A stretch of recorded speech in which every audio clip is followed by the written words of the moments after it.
Welcome back. Welcome from the Queen City, the Radio City, the great city of Cincinnati in Ohio. No longer a swing state, I'm sad to say, in the semi-democratic nation of the United States. Glad to have you guys here. Welcome to the party. Those who were with me at Tony's place, I hope you've come on over. Hopefully we've got some new folks checking us out from various other locales. We're going to talk today about Tulsi Gabbard. A lot of people did not know that she has quite a checkered past that would have predicted she'd end up where she is today. But there are a lot of folks that did not listen when she was walking around calling herself a progressive and a liberal and leftist and a Bernie fan and all the other things she pretended to be. And then there's Matt Gaetz. You know him. Dude's got a forehead that could be used as a... you could use it as sort of like a balloon at one of those concerts and just sort of a beach ball and hit it around. He's not smart. He's a Nepo baby whose daddy made a lot of money. He was in the state house or Senate. I think Tony said it earlier. Was he speaker? Probably. Drunk driving. They made a phone call, made that go away. Literally members of his own party talked about the trafficking charges against him. And they were going to come out in a report tomorrow. What a coincidence. He resigned 2 days before the report could be released, and therefore the House Committee, Oversight Committee loses all jurisdiction and the report doesn't come out. Leak it. They leak everything else, like their Donald Trump's diaper. Leak that too. Not Donald Trump's diaper, the Matt Gaetz thing. Trump's diaper will leak on its own. That's why they put the towels at Fox and Friends.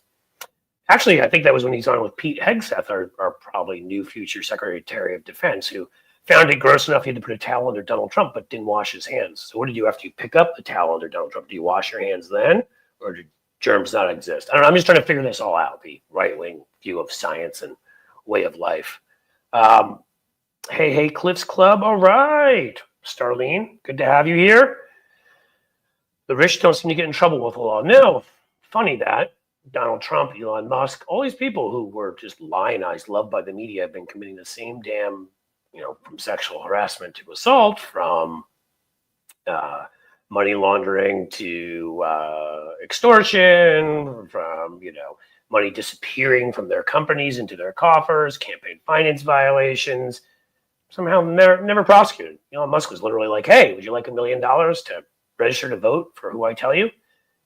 I don't know that anything will even come of that. Musk is in on it, folks, which is why I have mostly left the Twitter machine. I might as well tell you again now, Blue Sky. Find me at Blue Sky.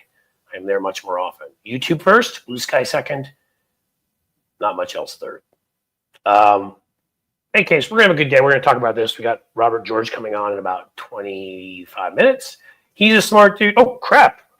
The Ozarkian's here.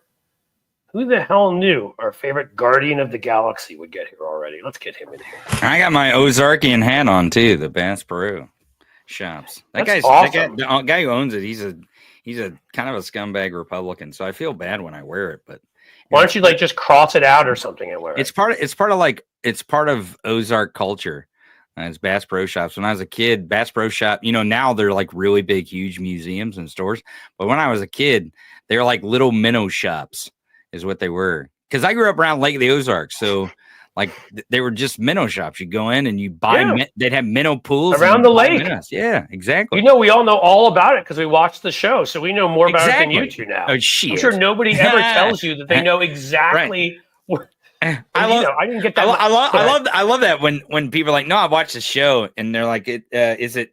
They'll ask me, they're like, is it really like that? And I'm like, well, somewhat. But see, the difference is that in the Ozarks, we don't have pine trees. We have cedar and oak. And in the series, it's shot in Georgia where they have a shitload of pine. There's not cedar and oak, which is what is in the Ozarks. So you're smart enough to spot the problem. It's kind of like, so when I look at the setting, it's a nice setting for the series, but it doesn't look like the Lake of the Ozarks. Right. It's kind of like my whole life when I got told about what the New York that I grew up in and was living at the time was really like by people that had seen it in movies. Right. It's really, really dangerous now. And I'm like, pretty safe actually. Like in the 90s when it had been cleaned up and it was safe and it was like, right. They're like, it's well, I saw that scene where on that street where that person was getting beaten up and robbed. I'm like, that scene was filmed in Calgary. So you may want to. Right, may want to rethink of what you think about of the city in the movie. Right. Exactly. So I want to correct something. I want to correct something because I did. Cliff Edge hangers. I like that. Go I ahead. did misspeak. That is good. Cliff Edge hangers. I did misspeak in my monologue, I believe it was, in my A block. No. Where I said that Matt Gaetz, his dad was the Speaker of the House. I misspoke. He was the Senate President. Excuse me. He was the Senate President. He was. So you may have heard me because I was saying I knew there was something, but I was clear. I wasn't sure. Well, and I did misspeak, so I want to point that out. But I don't know that there's much difference in the situation that we're in between whether his dad had the power in the Senate or had the power in the House at Florida. Also, as we know, it's about money. It's more that his dad was rich as hell and probably greased all sorts of palms with his real estate development deals. I'm sure broke all sorts of laws. Allegedly, again, I don't have any proof, but I wouldn't be shocked. Ohms, who became a new YouTube member, thank you so much. We like new members. But what we know his dad did is he put a lot of money into the Republican Party. If you put a lot of money into the Republican Party, you can run for office. You can do almost anything. They like money. I mean, you can be a senator who looks like Skeletor from Florida, get reelected by a huge amount, and have committed the largest Medicare fraud in U.S. history. Right. Or at least you were the CEO of the hospital that did, and you took the fifth on 50 different occasions, I believe, maybe 100. Like, seriously, he broke a record for taking the Fifth Amendment. And not only that, then Trump wants him to be the Senate Majority Leader. Trump lost that one. Right. They went with Mr. Thune, who's much more of a proper Republican. What's your? Because I'm not all boned up on Thune. To be quite honest, I know John Thune. He is quite the character. Because he's Mitch McConnell's cigar buddy, I think his brandy and cigar buddy from South Dakota. But John Thune has worked his way up through the Senate for being in the Senate for that amount of time. But I don't know why they would choose Thune over Cornyn. I guess because Greg Abbott and Texas Republican politics right now are cutthroat, and they would absolutely throw Cornyn to the wolves if Cornyn was the winner over Thune. Thune's a little safer. Is that the way you take it, kind of? No, I take it as, Texas sadly just proved itself safer than we hoped it would be. I take it quite honestly, as again. No, it's not safe. It's not safe as in Democrats would beat them. Safe as Republicans would eat Cornyn. Well, that's possible, but I very much take it as that Mitch McConnell still has the power there, and Thune was his guy, and I don't know that was a good thing by Mitch. Again, dictators like to eliminate their internal power, their internal rivals first, because they want to consolidate their power in their own faction, and then party, and then country. So keep doing that, Mitch. Keep poking the bear there. Yeah, because again, Thune was like the loyal lieutenant always to McConnell. I don't think he ever challenged him. I could be wrong, so I want to make sure, but I don't think he ever challenged him for power. I think Cornyn did challenge McConnell for power. So I think Thune was the guy that McConnell wanted, and people forget McConnell raised a lot of money from a lot of corporations, a lot of dirty money to get all sorts of people there elected. That's why when people would be like, Susan Collins, she'll do the moderate thing. I'm like, not if Mitch McConnell gets to her and asks her to do something different. Same with Murkowski. Murkowski's a little more independent, but I think the main reason that Murkowski, after getting kicked to the curb, not this past election, the one before, and winning as an independent, went back to the Republican Party, is because McConnell asked her to come back and supported her. And so in the end, he's the only independent power source I can think of who has a legit faction behind him. So good, Mitch. You may want to check your six, as they say, and you may want to get yourself some of them bodyguards. Not Pete Hegseth, because he wears a symbol on him, and he'll probably be more loyal to Trump. But find some other ex-soldiers that you could probably have protect you. In any case, that's my take on it. I could be completely wrong, but it seems to me that McConnell is showing he still has power there, which isn't good news for Trump or for the little sun monitor what's his face? The guy that likes to go clubbing at certain clubs late at night. Mike Johnson, that one.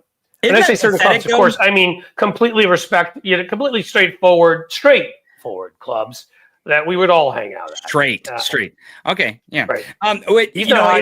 It is kind of pathetic though that we're seeking some kind of comfort in Mitch McConnell's power. That's kind of. Oh, funny. I'm not actually. I know, evil too. I just want them to fight. I want them to eat each other. Yeah, right. I want to point out something. I think it's Seattle Judy. She's correcting me on another thing here in the chat, and I may have got this wrong. I want to point out when I'm wrong. Seattle Judy said Tony said he was paying attention to Bernie Sanders when he was 4 years old, and I may have misspoke a little bit on my show when you were on there, and I said that I've been paying attention to Bernie since he was elected in Congress, and he was a congressman, because Bernie Sanders, I believe, was elected in 1991. But Judy, if that's the case, I was 6 years old in 1991. I wasn't 4, so you're wrong as well. But I will say, Judy, what I meant to say, and I think this is important because of our media and the discussion we were having before. The reason why I want to bring this up is because Bernie Sanders was a regular on MSNBC right about the time of 2002, 2003. And the reason why is because Bernie Sanders did want to make a Senate run, which he did, and he did win, I believe, in 2008. It was either 6 or 8. He was in one of those because we had 2 very good elections then. Exactly, and Bernie Sanders was getting out on media because Bernie Sanders wanted to run for statewide office as the U.S. senator, and he accomplished that goal by doing a lot of media, and that's and that was Bernie's first media tour. Now, he had kind of built a fan base because of that media tour. He didn't just become the U.S. senator; he kind of became an influencer in that leftist type group. He did a lot of videos. He did a lot of media back then, and a lot of people don't know that. But then when it came to 2016 against Hillary Clinton, that was when a lot of people discovered him, especially younger folks. So I apologize, Judy. I was wrong. I misspoke not when he became a congressman, but when he was a congressman. He was a congressman. Right. So I just want to point that out. I think it's important. Clear. I think it's important that we point out how Bernie became popular. It was the media that made him popular. Yeah. It's the reason why all these right wingers become popular. It's the reason why they want to get on Fox News. It's the reason why they want to say crazy ass shit when they're doing this stuff. Yeah, there's some of them I don't get. Some of them it makes complete sense because Ted Cruz just wants to promote his podcast and be president someday. I always wonder. It seems like every week Tom Cotton is on. And again, on Fox News or Newsmax or which one? He's on like Meet the Press or CBS, like on the Sunday shows, right. And it's like I'd like to have a negative charisma off of like JD Vance versus Tom Cotton versus Josh Hawley. Like Cotton just goes on, sits there, never smiles. I've never seen the man smile. I don't think says nasty things and leaves. Like that's his whole shtick. I'm not sure why he does that. He never. Josh Hawley does the same thing. Josh Hawley does the same thing. Okay. Yeah, I mean, true, but Hawley made clear he wanted to run for president. Well, right. Well, do you think Josh Hawley wants to run for president? You think that's what his goal is? I do. I mean, I think he'd take other things. I think if he couldn't do that, he'd run for governor eventually. So at least he could be an executive of Missouri. I think he'd run for, I think he'd hope to be in this administration in some capacity. I think he would be happy as a VP to somebody. I think anywhere he can in his mind get more power, which is really what he is after in the end.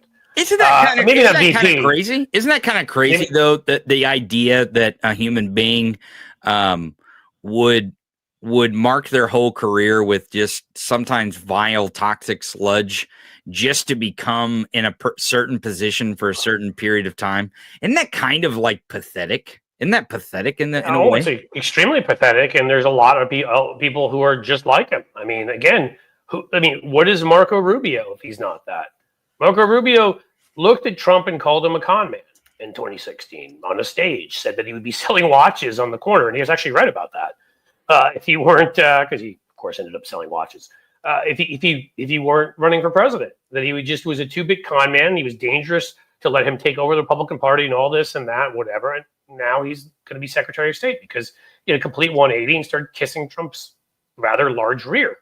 I mean, diaper covered large rear. I can be funny and say bad things without cursing, I don't lose my. I keep forgetting that I'm not allowed to curse on this show. I need to remember that. I hate it, man. But they deem I won't be able to do this anymore. I won't be monetized. Well, you know what you do. You know what you do. Here's what you do after this broadcast is over. You can go into YouTube and you can actually clip out the part that I'm on. You just like clip me out. You just like cut me out of the whole. Just cut me out of the whole broadcast. We're gonna do that every time. It's gonna be like Tony was never here. Right. So like every single time you're like, here's the Ozarkian, and then it like skips right to when I'm leaving. Like, see you guys later. They're like, wow, Tony was there for like 2 seconds and then he's gone. It'd be kind of a fun thing to do. No, there's too much love there, Tony. Too much. Are you sure? Are you sure? You and I are gonna take one of those pictures. Don't riding a horse me. Shirtless. Don't BS you and me. Don't BS me. Like, you know that one people created with Putin and Trump riding the horse shirtless together. That's gonna be you and me. You think there could I'm sure there's meme makers in the chat that are they're already making that meme and they're already planning on posting on social media right now. I would almost bet that there are people, especially in my community. These people in my community, they're ruthless. They're tough out there, huh? Oh man, I know. Ruthless. You know how I know that? How's that? Because I saw Ozark. There you go. Cliff, I hope you have a great conversation with your guest. I think that's quite the perspective that they might have on some of these appointments. I'm trying to remember. Rob is really interesting. He's either, I don't remember which, so I apologize, Dominican or Haitian. So he may have something to say about some of those attacks in Springfield that, of course, initially came from Russia. The one other thing I wanted to say also, what this reminds me before you leave, is, again, the other thing that I still angers me is I don't believe that Bernie has ever acknowledged and said it was crap that Russia was supporting him in the primary, which, again, the CIA has provided plenty of evidence. Okay? And I don't think Bernie is a bad person. I think he believes what he truly believes. He's not my favorite and all of that. But I would think that you would come out and you would sort of mention that and say, I don't want your support at some point. Stay away. On one point before I leave, and then I'll get out of your hair. I'm trying to find a way to say things with less curse words right now, and that sometimes it's difficult for me. But anyways, I can do that. Here's what makes me mad too. Here's what I'll say. No, it's not maddening. It's just it makes me think more, which is good. I need to think more, which might be a dangerous thing. But here's what I'll say about Bernie and Hillary Clinton. The thing that frustrated me most about some of the debates between Hillary and Bernie was Bernie kept talking about, and the Bernie bros would be like, release the speeches, release the speeches, release the speeches. Do you remember this? Release the speeches, release the speeches. And it got so frustrating because I'm like, you know what she said. So, and you're saying, you know what she said. So why are you so concerned? And you know how much she got paid for these paid speeches. And by the way, Bernie Sanders has also been paid to make speeches, by the way. And he did not release those speeches. Not only that, he did not release his records. Yes, you have 3 houses? Because I don't. And he also did not release his records from him and his wife running a certain university. Yep. So I beg Bernie Sanders to come at me about transparency. So I just get annoyed by the hypocrisy of it. I think Bernie stands for the right things. I do believe in his heart he meant well. But he some of that bro culture that we're drowning in now, he helped perpetuate in that primary. Russia pushed a lot of it. He employed some of it. I don't think he means it, but I think there are other Democrats who the generations that you're from often, influences how you act towards people. It does with me too, and others. And I think at his age, he was just used to you're a guy, you dominate the conversation if there's a woman there. And look, I make those kinds of mistakes, but I think him a little bit more because of where he's from. And I just think he pushed some of those bro type memes that just felt sexist. And again, I don't want to keep bagging on him, Because I really do think that perspective he has, whether I agree with all of his issues or not, is very necessary. I agree with most of what I really do. I think I agree with the majority of what he would say on issues, but and I think we need that anyhow, to the left, because we need that. But at the same time, I wish he had the self-awareness to understand some of the ways he did damage. And if we've learned anything about this election, it's not about the issues of where you stand on the issues. It's about how you say it and what costumes you dress in. Yep. So I'm going to go. So I'm going to go this get out of question before you leave here. it, and then you can leave. Yeah. If Cliff and Tony ran for presidential office, who would be POTUS and who? Everyone knows the answer to that question. Everyone, of course they do. Everyone knows the answer to that. Of course, it would be me. I mean, no, absolutely. Dude, you're the regular guy. I tell you what I'm gonna. Yeah, I am. I'm the regular guy that would get out and be able to mix it up with people who you wouldn't be able to mix it up with, maybe because you're president and I'm the vice president. So here's what I'm gonna do. I'm gonna reside to my Senate. Because the vice president, that's the only job that they have, is to preside over the Senate. So that's what I'm going to do, folks. As the vice president of Cliff's Edge, I'm going to go reside over the Senate. We'll talk to you later. Thanks, Cliff, for having me, and good luck. Absolutely. Good luck with your guest, and everyone stick around. As I always say, this guy knows what he's talking about. So listen to what he says about things, because he knows. We'll talk to you soon. I do know some stuff. Tony's right about that. So look, the problem now is it's all about the money. And it always is, isn't it? But the fact of the matter is that Tulsi and Matt Gaetz and all of these folks, I thought I saw somebody there, they're there because Trump is going to be looking for ways to grift, and you need a good connection to Putin you can trust, and you also need to make sure you're not prosecuted by your own AG, that he's your attorney general. Remember, Trump said he needed his attorney general. Where's my Roy Cohn? You may remember, because that's how he thinks it works, and that's why he wants Matt Gaetz. Now, also, I think Matt Gaetz is a little bit of a stalking horse, because if Gaetz goes down and Tulsi Gabbard goes down, you still Pete Hegseth and others he wants don't seem as bad and get in there. I think there's sort of a number of things going on there, but part of it is he wants them in there. And again, it all goes back. I just was doing a video I put together on the movie. If you remember Network back in the day, that predicted our current news situation, and it's like, what is it? You have messed with the primal forces of nature. You must atone. There's no Russia and America. There's no Saudi Arabia. There's Exxon and AT&T. That's almost where we are. Yes, Putin is defending Russia, but it's because of the oligarchy. It's because of all of the private resources they put and created companies out of, that he stole and his friends stole. It is still, if you have never seen that movie, please see it. It is outstanding. And sadly, there are a lot of movies in the 70s that took a look at where things were headed.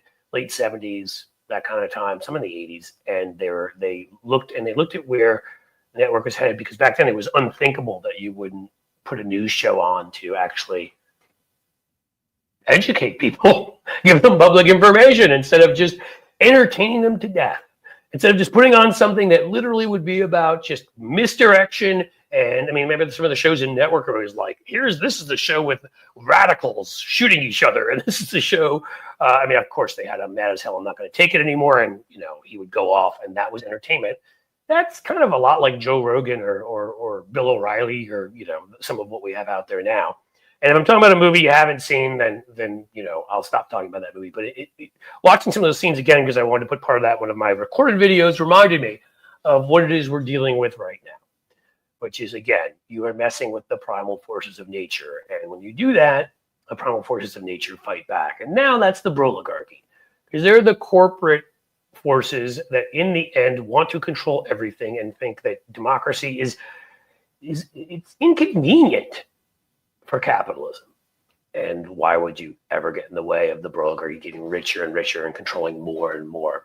Maybe the only thing that movie didn't see is it thought it would be big corporations that would have everything, right? The AT&Ts. And they do, but they didn't think about the actual, in this country, that we deregulate in the manner in which Reagan did in the 80s, so that we would have tax levels go down so much, right? And regulations and everything, so that we now have these walking corporations like Elon Musk and Peter Thiel, these multi-gazillionaires that are just a human corporation. In Elon's case, considering the amount of personality he has, you could make the argument he very much is a human corporation, which, by the way, corporations are people, right, my friend? Isn't that what Mitt Romney said back in 2012? It's all come full circle. I think Robert George is here, but I do not see him. Robert, you are there, but I do not have a visual on you. Do you have a camera? Let's see. Maybe you'll work that out. We're going to give you a couple minutes because I can have you in here. I certainly can. It's not showing your microphone being muted. So I think we'll be able to hear you, but I'd love to actually have you on here and be able to see you. So go into your settings, make sure that you don't have your camera muted, or that you don't have tape or something over the camera on your iPad or iPod, or no, on your if you're using a Mac or something of that nature, or a PC. But I don't hear, well, I don't know what to do. Robert, let's see. I will, oh, there he is. You know what, we're going to bring you in early because you're cool enough that... Are you hearing me? Can you hear me? I am hearing you. Yeah, okay. Well, and soon we'll all be hearing from you. No, I'm sorry. That was my George W. Bush. But here we are. Old speeches, I can't forget them. I gave mine earlier on I bet you'll know this.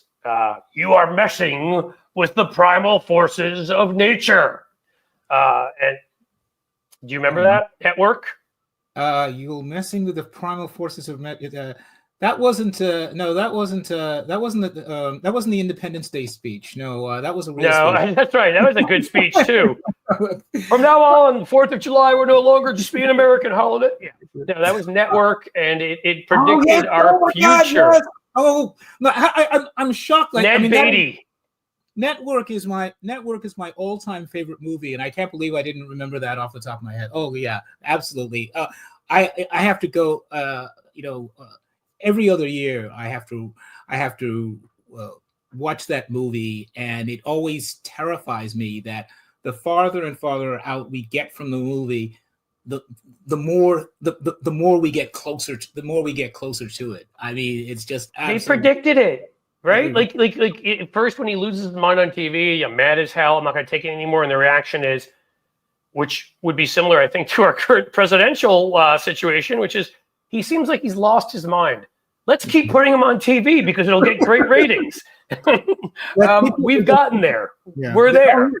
Yeah, no, and I think the last time I watched it was not this past. I think it may have been the summer before last, and the Faye Dunaway character, when they start talking about him, this is the voice of the common man, and it's right. I mean, there's just it's crazy, and they knew it because they were looking at how things were changing and how at that time, because it was you considered news part of the benefit of, hey, NBC, we have a license to put all these TV shows and whatever, and they give us this license for free. So we're going to do some public good. And part of the public good was you provide the news. Whether it made a profit or not was not what was important. And suddenly that changed. We had Brian Karam on earlier on Monday. Talked to him a little bit about that kind of thing too. The most important thing was this was your public good. You delivered information to people, to voters, to residents who would want to know things about people fleecing, local government fleecing them, or whatever it might be, that this is what you did. And then it became a profit center. I think 24-hour cable was some of that when CNN first went on there. I'm sure there are many different forces and people that are more expert than me, but we've gotten to this point now where it is ratings, and it's killed it. It's killed news. News is entertainment. If Trump brings better ratings, we're going to have Trump on the news. But I want to make sure before I kick it back to you that I properly introduce you folks to Robert George, who is illustrious in many ways. Used to be we were a contributor way back in the day on a show on CNN with Jake Tapper and some other folks, the old version of Jake Tapper before he went away for a while and came back, a TV guy. you were an editor. Were you top of the line? Were you you were the at the New York Daily News? I'll let you tell it. What did you do? Tell everybody. Let's go this way. So I was on the editorial board of the New York Post for 16 years, and Boo! Just kidding. Yeah. But and it was from that perch that I was on that brief CNN show called Take 5, which debuted in March of 2001, and its last episode was in September of 2001 because a certain large event made people realize, something in September of 2001. Yeah, what might that be exactly? So anyway, I was at the Post for 16 and a half years. I went to the Daily News for four and a half years, and then was at Bloomberg for 2.5 years. And I'm now either, depending on how you want to make the term, I'm either freelance, between gigs, or whatever other term we want to come up with. But I would disagree with this between anything, because you're not doing the most important thing here. And one of the reasons I had you on was because I appreciate, first of all, that you have a sense of humor. This man is a stand-up comic, and he's not trying his routines on us right now, but he could be. I could very well be. He very much could. But also, this is all important that you have a Substack where you write very intelligent things, which I choose to read. So why don't you tell people where to find that? We'll do it at the end too, but I want to make sure everybody knows where to find you. Right. Your Substack.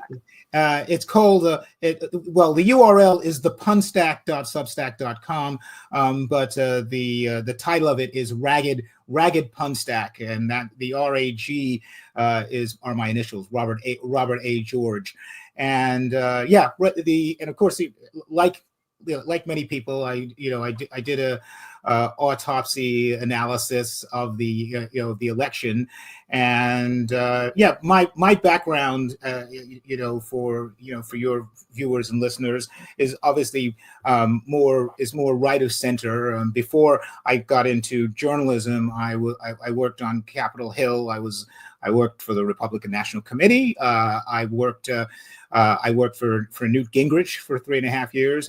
Cliff, did you? I didn't even know that. Oh God, okay. Cliff, you can do another. You can do another boo now if you want to. Well, I've talked about before. I consider him to me that is the moment when we went from the gentlemanly Bob Michael of Illinois. Who had been moderate and who had tried to legislate, and there were definitely conservatives in the Republican Party, and there are a couple of bomb throwers. I would, tossers in the rhetorical sense in the Republican Party. B1 Bob Dornan, for example. But but overall, the party, it was Newt Gingrich to me is what changed the direction of that party forever. Because I'm just going to say it. I think Newt's a complete clown. I think he always was, and I think he was always about power first. And whatever that it took to get there, which, GOPAC and these other things that he corrupted. I'm not trying to insult you. I am a huge unfan of Newt Gingrich, though. I understand where you're coming from. And I will also say, Newt has changed significantly since I worked for him. But I will, though, going back to that period, and I think something that should at least be recognized because I've heard that argument that Gingrich was the precursor to Trump and so forth. And in terms of aggressive in-your-face tactics, I take that point. But I think it's important to at least recognize that when the Republican Revolution came about, the so-called Republican Revolution came about in 1994, the lead communication tool for that was the contract with America. Now you can remember that Frank Luntz. You can dispute the issues that were on there, but I think that something that's important to at least recognize is that it was an issue an issue-driven agenda. There were some specific things that the conservatives at that time wanted to get accomplished. Whether it was a balanced budget, welfare reform. Right. I mean, again, we and some of them were accomplished. To be clear, it's just I don't want to go through a whole rehashing, but in some ways they had Bill Clinton on the run. Now, granted, he then won in '96, and actually that was where I got my start. I worked at a polling firm for a couple of Democrats who are now Republicans, Mark Penn and Doug Schoen, so we all have our issues to deal with, who were doing Clinton's polling in '96. Yeah. And so maybe his comeback, but to me, that's why the whole impeachment sort of crusade never made sense to me, because he was giving in on things like welfare reform and the Telecommunications Act, things that I, in hindsight, think were bad. I think Bill Clinton did some very good things too, but those things were, in my opinion, very bad.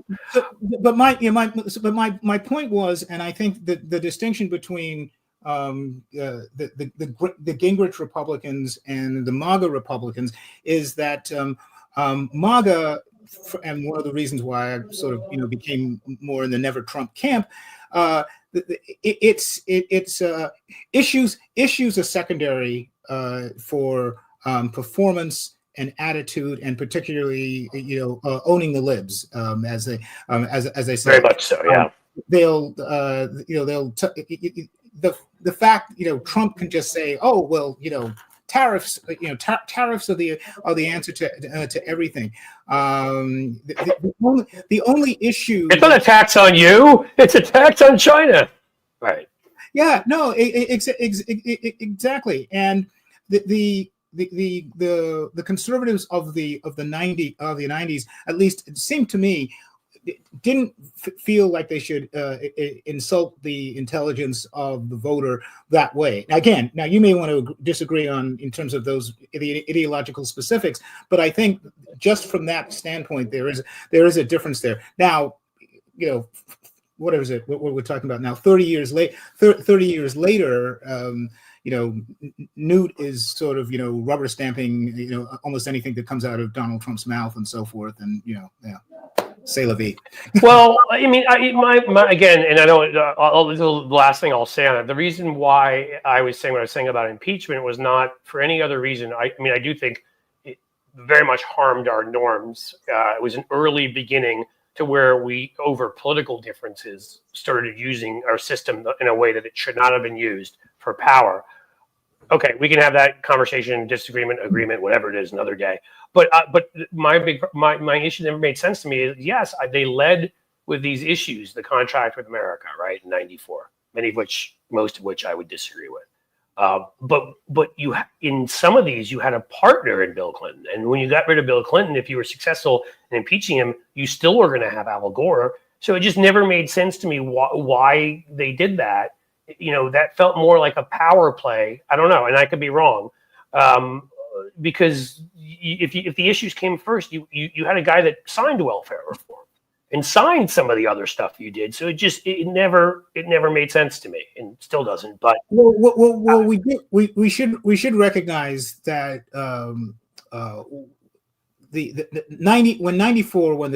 when the Republicans took over.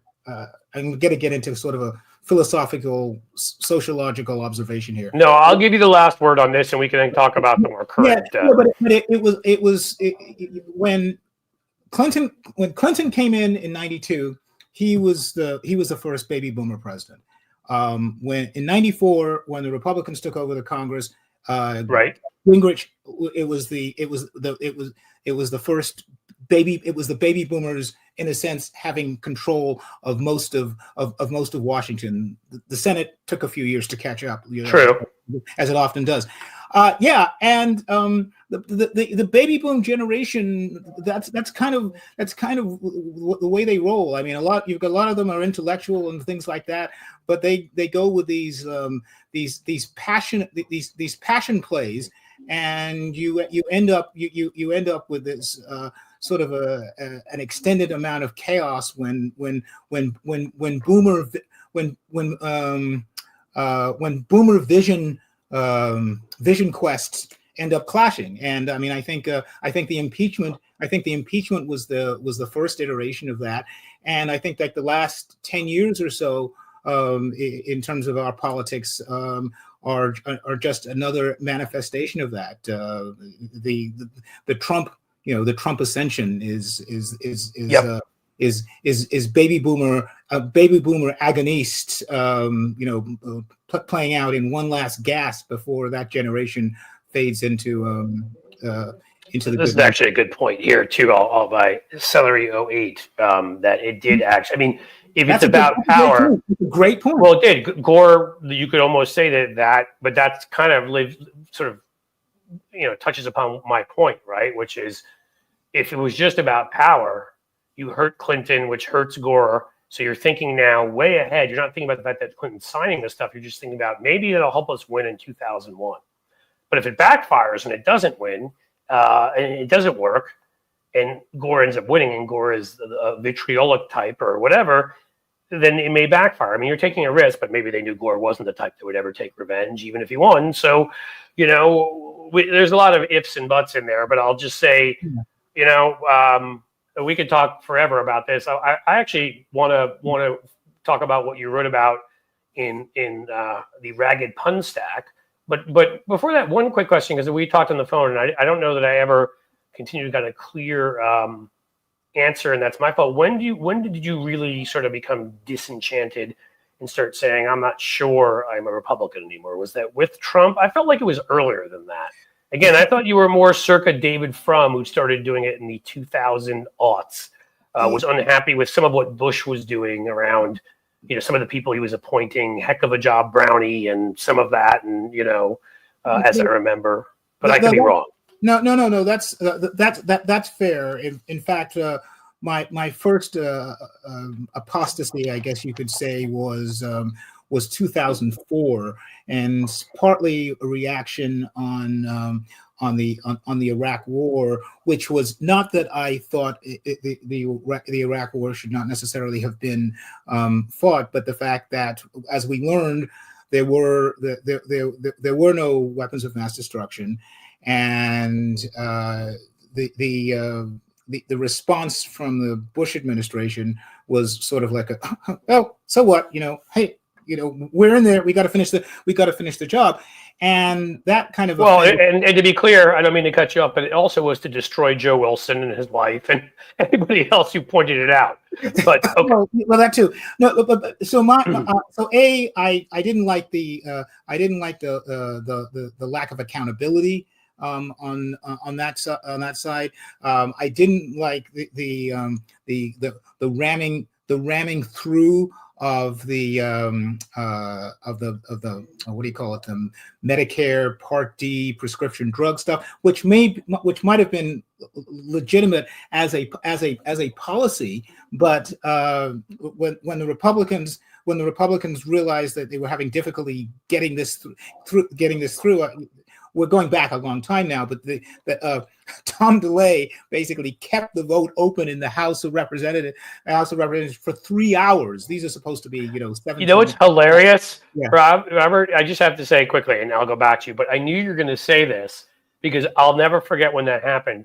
And just for everybody here listening that hasn't, hasn't been paying attention closely to politics over the last 30, 40 years, just to understand how far we've come. To where Donald Trump can now fake perform fellatio on a microphone, and it's a story for a day. In terms of breaking norms, and talk about the size of Arnold Palmer's schlong. Another breaking of a norm, you would call it. I don't think anyone else had talked about the size of a golfer's wang before that, but okay, maybe I'm wrong. Not the usual wood we talk about when we're talking golf, right? Well played, my friend. Well played. Should I start getting into hole in one? No, I'm not. No, back nine. So, no. Oh my God, we'll do it forever. So we better stop.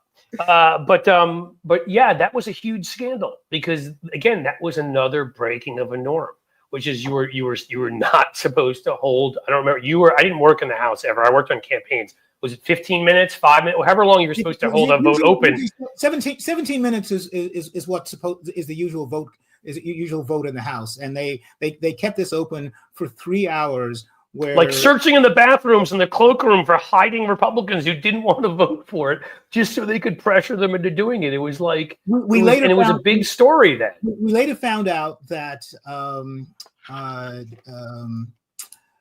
that one of the members was basically told, vote this way. We know for a fact that your son is running for an office in back in your state, and vote this way, or we're gonna ruin his political future. I mean, there was a lot, and that actually became such an issue that I think the House Ethics Committee even did. See, but there to me was another sort of. Again, you could use the boiling of the frog analogy, use whatever analogy you want, but it's these steps. I mean, Tom DeLay was a thug. And when you go and you put that man in control, a man who again, threatened people in the manner in which he did, you were making it okay to be cruel. You were making it okay to extort and threaten from leadership. And cultures in organizations are defined from the top down. What you see the folks at the top doing, generally you'll adapt to, because that's what you need to do to survive in that organization. And they're allowing some of these people, the Republican Party, to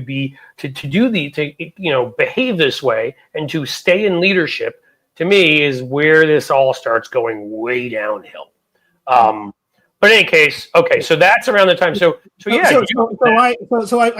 I wrote a piece where for the New Republic, actually, where I said that as a conservative I couldn't support President Bush, and I said, oh well, if for those of us with for re-election, you mean? For re-election, yeah. Wow, so you were dating, because I think Frum had broken away by 2004. Maybe I'm wrong. You may have been earlier than Frum. Yeah. So I said that if you're a libertarian, you go vote third party, vote for the libertarian candidate, but that's kind of where I am, and so that was kind of the beginning of my disaffection, and so over my adult life, while I've been I'm pretty consistent in terms of voting Republican at the local and state level. At the presidential level, I've voted Republican. I've voted third party. I've voted Libertarian. I've voted, and of course, the last couple of elections, obviously, I've voted Democrat as well. So it is what it is. Did you vote? I mean, it's funny because I think about, did you vote for Republicans? So I saw some great change. I mean, over the years, you see some changes in the Never Trumpers, right? So I used to have, you came on once, that podcast I did with John Aravosis, Unprecedented. I think we ran it from about, what was it, 2020? I mean, we stopped it, obviously, we kept trying to do it, and then, Unprecedented was about something, and he had lost, so it kind of lost its zeal. But I want to say 2018 to 2021 probably sounds about right, something like that. And I remember early on we had Rick Wilson on, and he still was somebody who was arguing like he was hoping Rick Scott would win in Florida. He just was anti-Trump. But you saw the evolution as he realized you couldn't be for these local guys and anti-Trump, because Trump now owned everybody, increasingly, right? Increasingly, it was all about fealty to him. So did you still keep voting for local Republicans even sort of then? Or, I mean, in other words, did you start seeing that if you vote for a Republican, they're kind of, with the exception of a dozen, and then suddenly a half dozen, and then suddenly it gets fewer and fewer who actually have any independence? I mean, at this point. So I'll put it this way. I finally, and this has much to do with New York. And if you're not comfortable, we don't even have to. You can go just straight to your thing. But this has much to do with New York politics as it does with national Republican stuff. It wasn't until 2021 that I finally changed my voter registration, and I changed my registration from Republican to Democrat. But that was because I realized, given the dwindling Republican presence New York State, and particularly New York City, it made more sense for me to be an enrolled Democrat, so I can at least have some influence in the Democratic primary. I gotcha. And particularly when we switched over to ranked choice voting here in the city as well. So that was where I suddenly thought of myself, okay, I'm sort of making a break here, and it is partly because of where the National Party has gone, but also my own personal sensibilities. Well, it was different locally. I mean, and I can speak to that. Growing up in New York, and I think it was, and I think literally is right. The congressman who represented my district, now eventually Carolyn Maloney won it, a Democrat, but initially it was Bill Green, a Republican, who was ranked, if I remember correctly, the most liberal Republican in the entire House. So even my Democratic parents loved him because he voted to the left of like at least a third of the Democratic caucus, because the parties hadn't sorted as much then. You had a lot more Southern Democrats and Western Democrats that were pro-gun and anti-choice and all this stuff. And Bill Green was like as liberal as you could be, because he came from the sort of John Lindsay, the old sort of the Jacob Javits background of the Republican Party in New York City, which was again it was pretty far left. So we voted for him, and then for a while in the state Senate. So I did after I out of college, when I lived there, I voted for Bill Green, who was a Republican. I also voted for Roy Goodman, who was our state senator and was very influential, because he was I remember he refused to go to I'm trying to remember whose it was. Was it Bush Senior or in '92 or it was Dole in '96? Refused to go to the convention because he said the platform wasn't worth an ounce of spit or some comment like that to the local news, because that's how liberal he was. So we actually, my family, which was pretty liberal, voted for a couple of Republicans because it just was a different world back then. I try to explain that to people that they won't believe me now, and I get why. But it weren't just moderate Republicans. There literally were liberal Republicans who everything you believe right now would probably agree with you. Something different era. Yeah, interesting point that you raised there, Cliff.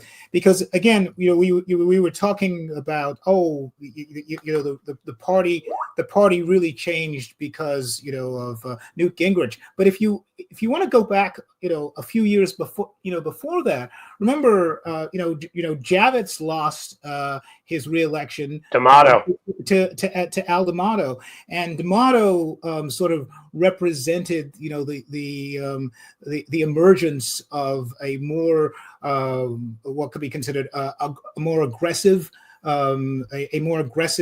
type of conservatism, of conservatism, and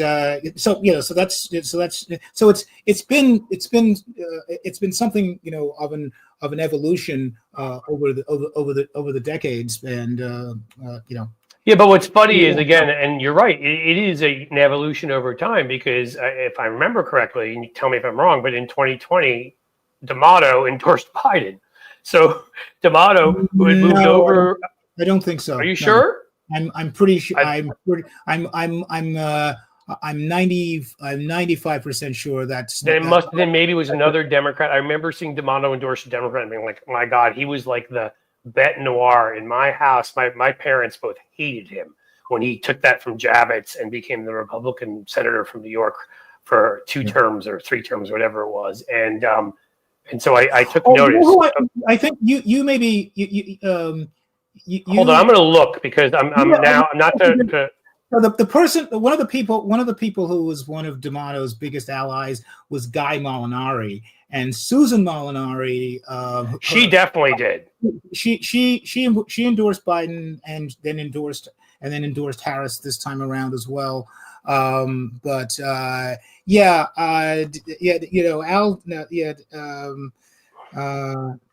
see. What that's a good question. Let's see. I'm trying to find it, and again, we don't have to obsess over this, even though I am right now. But it's all because when my memory fails, and maybe it is here, but I was almost sure that D'Amato did. But because the thing is, D'Amato was so entrenched in the New York Republican Party, and the war, and Trump had been circling around that for so many long. So maybe I'm wrong. Yeah. Maybe I'm wrong about that. So I'll get back to what we were chatting about. So how about I see people bring this up. This is something funny, and even you have to appreciate this as somebody who is a comedian, that the Onion buying InfoWars and then putting up on the site, we are going to do our best to make it even more stupid than it is now. Among other things they wrote, I thought was hilarious, and that is epic in terms of trolling. That is really hilarious, and it's actually, I guess, because it was only. I think it's within the last 6 or 7 months or so that that the Onion sort of got revived with these with a bunch of younger people who had been some had been, who had been in media and journalism and so forth, and they decided to buy it from their former owners, and so now turning around and. Right. And now, Ben, what's his face, is the editor now. Who's Ben Collins? Does that? Yeah, and I always liked his work. He was on the disinformation beat. Yeah, he was NBC's disinformation muckraker and so forth. And he put, he was one of the ones. And when I would speak out and be very critical, and I know you follow me on Twitter, where I'm doing a lot less now, and whatever, but used to be doing a lot more. And a lot of my criticism, of course, is of the both sidesing and the pretending everybody's the same, and a lot of this. I don't want to get into that. I already had that discussion a couple times, but Ben Collins was one of my favorite reporters, because I always felt like his rule was, I'm telling you what I find to be the truth. You can disagree with me, you can think I'm wrong, you can do whatever, but I'm not going to pretend everything's the same. I'm going to tell you whether whoever it is, Republican or Democrat or independent or green or whatever, who's at fault here. In any case, all right. So now you go and tell us what your breakdown. What happened in 2024?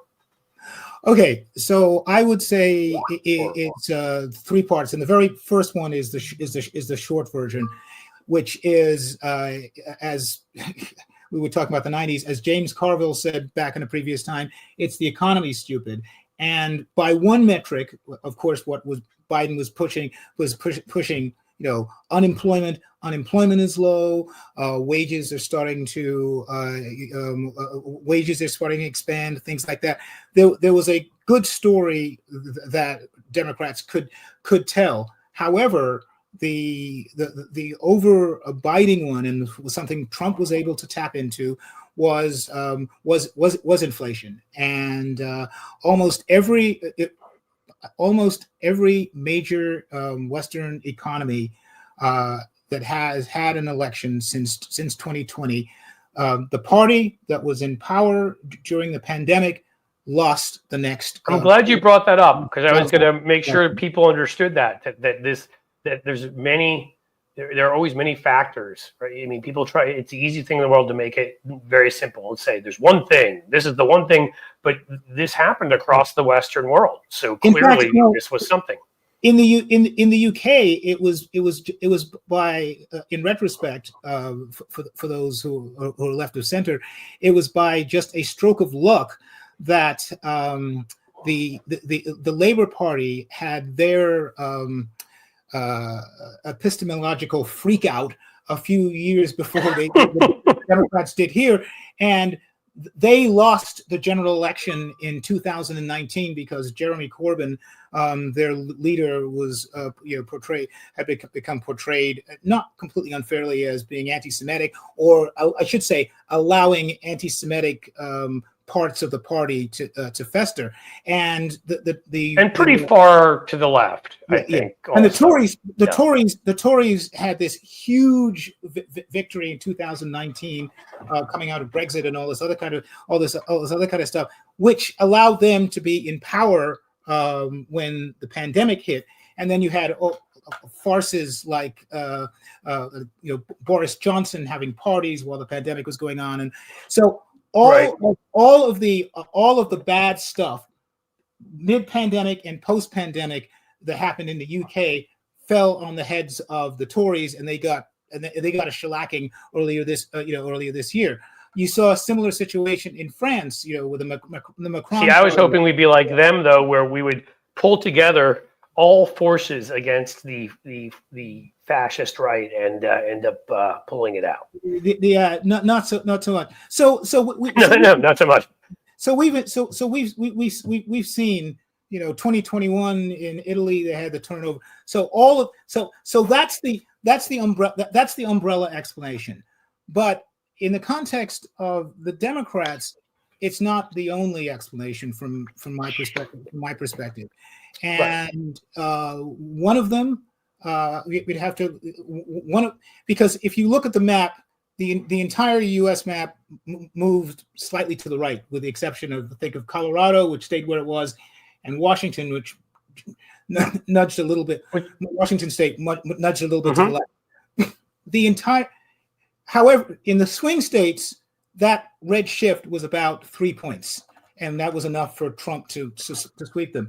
But some of the largest shifts we've had are in blue areas, which suggests to me a major dissatisfaction with the voters there on democratic governance. And it probably didn't happen. It probably didn't help in New York that the mayor was indicted. Well, but it happened everywhere. Yeah, the mayor was indicted, but also there are issues involving how he was or was not handling the migrant crisis. But liberals actually were also upset with Governor Kathy Hochul because she was flip-flopping on congestion pricing. She came out with a new idea I saw some of that stuff.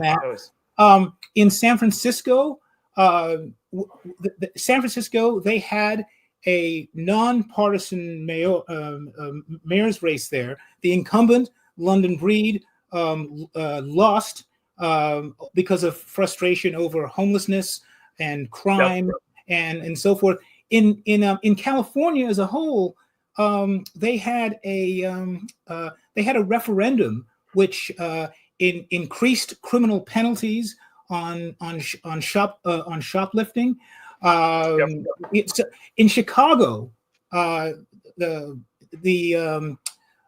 Chicago, I think, if Illinois, I think, moved like 10 points towards Trump. I mean, it was such a large. Can I bring this up though? And I mean, it's a form of what some folks are saying in here, which is there is so much disinformation. Violent crime is actually down, right?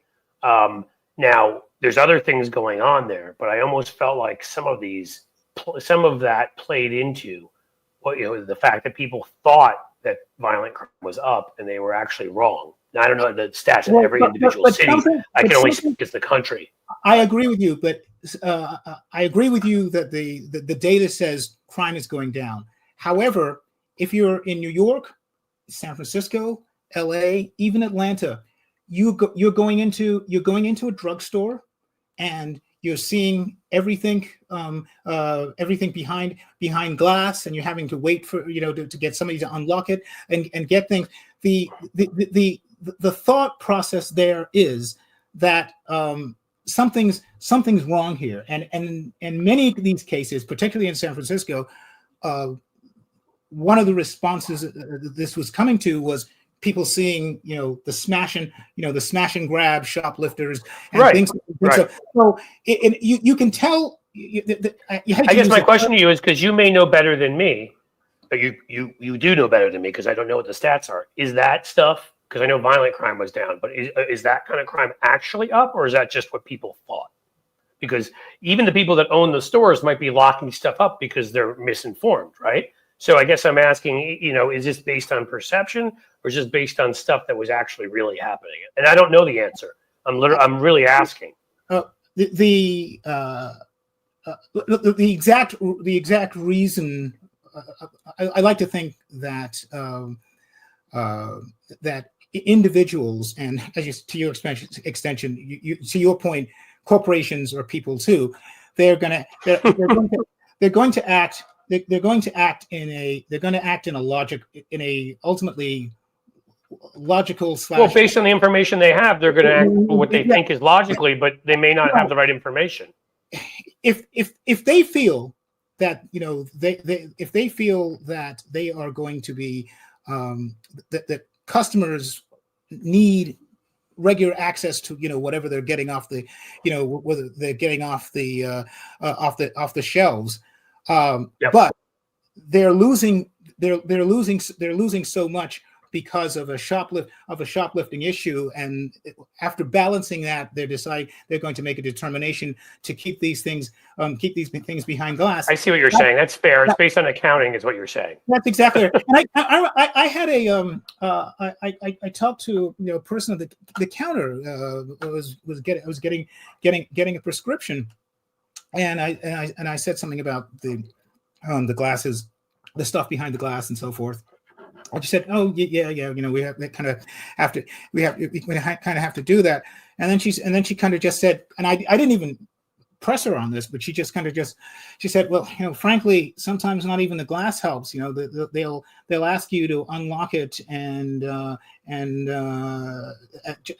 right after you unlock it, they grab everything and run out, and they'll have a security person at the front." But the security person is often told by corporate not to engage because they don't want to have a violent attitude. Right. They don't have a violent episode within the stores. So, my broader point is that post pandemic, where everybody is still trying to get back to normal, there's this kind of a sense that things are not yet things are not there. And I think this is particularly pronounced in blue states and blue areas. Because remember, rightly or wrongly, the South, the red states decided to, quote, go back to normal in the pandemic sooner than many in the blue states did, and. I mean, there was a big debate, obviously, over. No, obviously, I think that was a no-win. School closures and so forth. Right. I feel like that was sort of a no-win situation, because if you were doing it for the right reasons, which is to make sure that people were not harmed by a pandemic, eventually people were going to get stir crazy and get angry at you, no matter what. So there was almost no.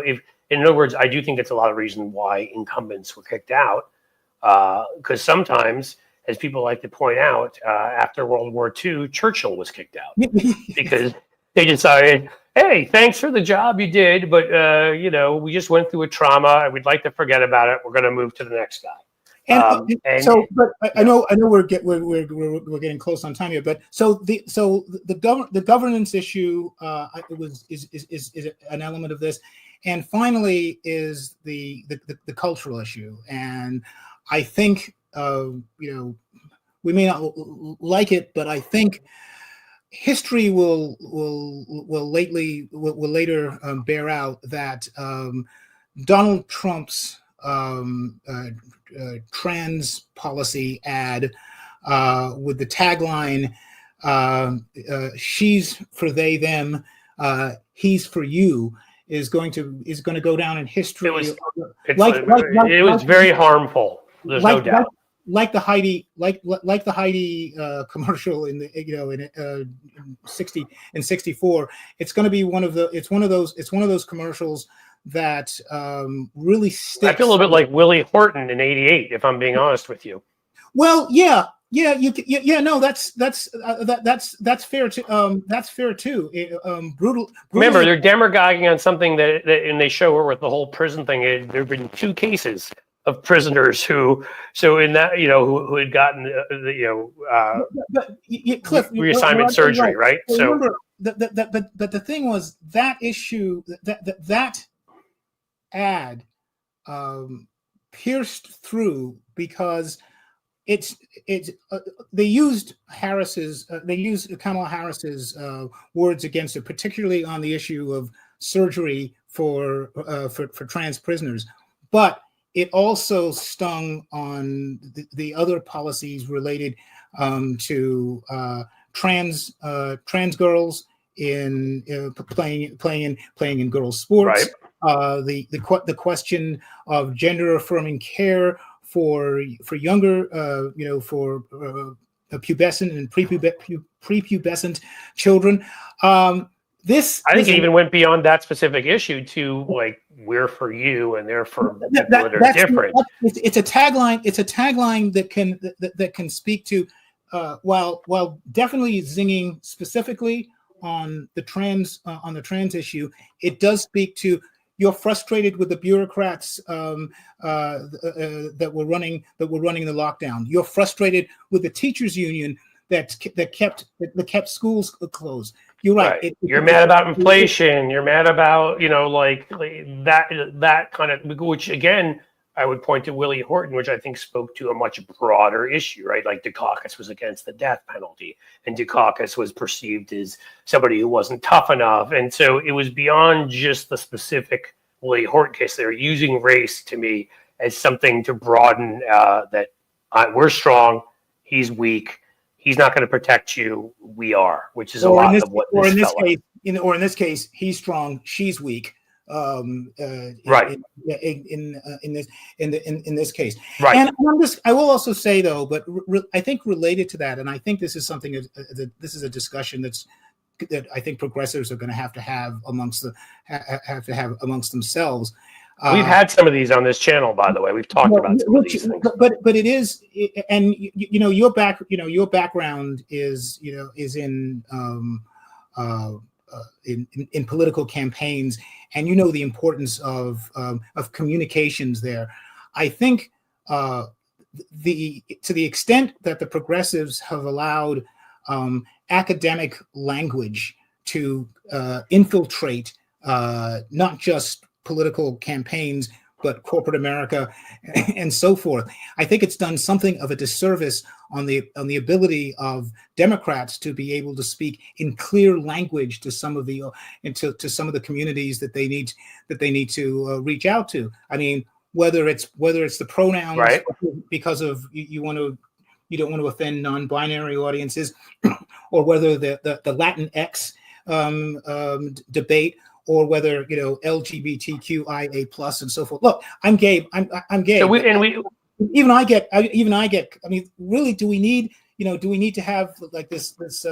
Do we need 26 letters to explain all these identities? I mean, you want to, if you're talking to an audience, you want to have a clear message and to speak in language that the most people are going to be able to hear and understand. And I think the broadest. I mean, I understand what you're saying. I think a component of this also, again, right-wing dominance of media institutions now, and I'm talking about like Fox News, and I'm talking about Sinclair, and I'm talking about Salem Radio, and I'm talking about essentially your local talk radio everywhere.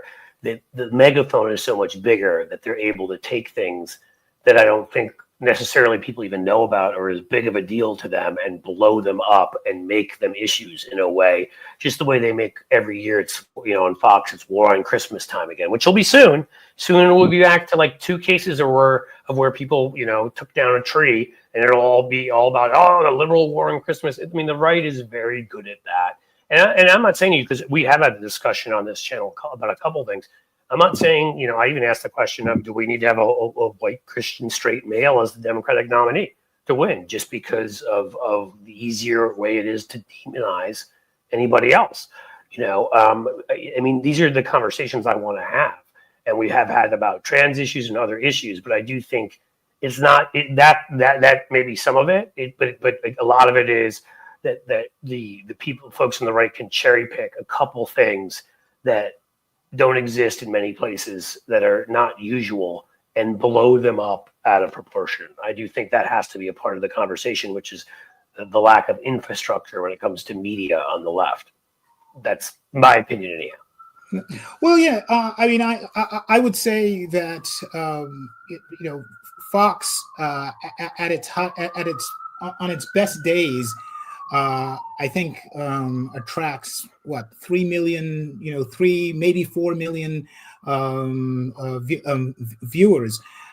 In contrast, the so-called, shall we say, the mainstream media, the nightly news is still 3, 4, 5 times as many eyeballs on there. No, that's a fair thing, but also remember that 3 million Fox is getting is more than CNN and MSNBC combined, and a lot of the folks that are the ones who are watching Fox often are also listening to Hannity on the radio or whoever, I don't even know, listening to Joe Rogan's podcast, or there is, getting emails. I mean, obviously I have some of these folks in my family. I know some of these people, and they're getting these same sources of information.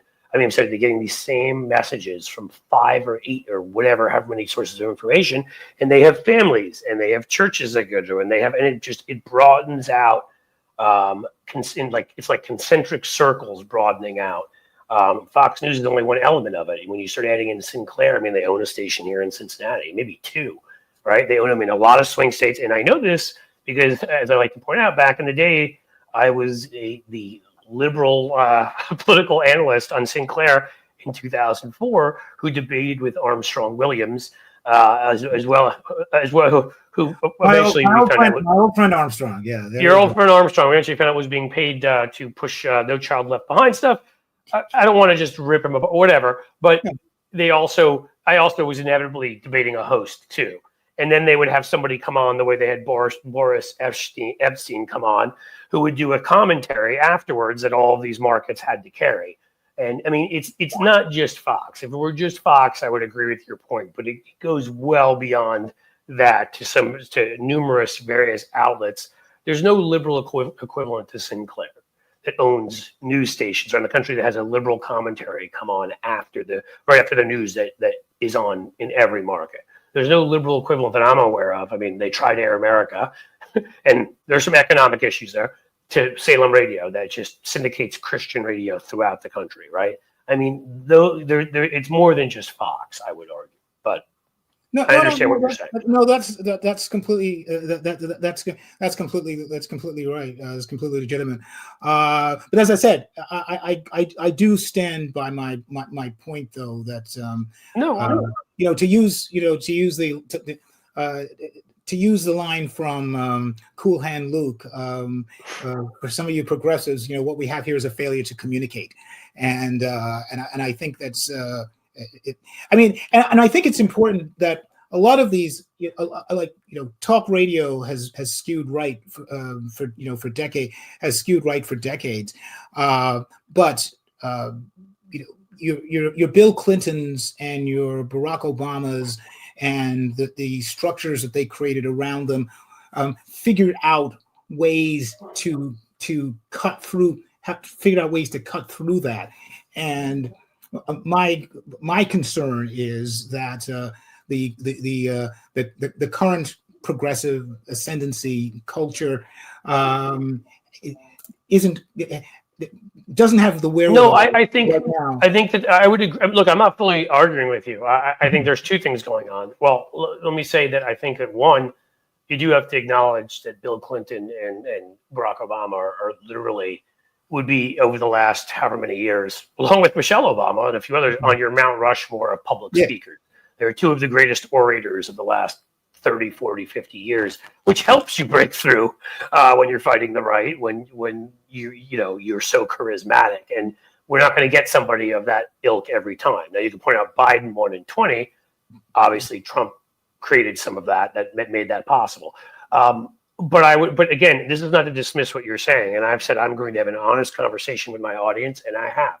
That even if I disagree with you somewhat, and think a lot of it is not just the failure to communicate to a large degree, as we've relied on mainstream media that is just more worried about profit now than anything. And if Donald Trump gets some profit, they'll have him on. We even built our own structures to communicate as effectively as the right. And I do think that's a big part of it. But yes, some of the exclusionary language, and I've talked about that, in the group here. You know, when I've been on certain listservs for the last 10 years and I've been told to shut up.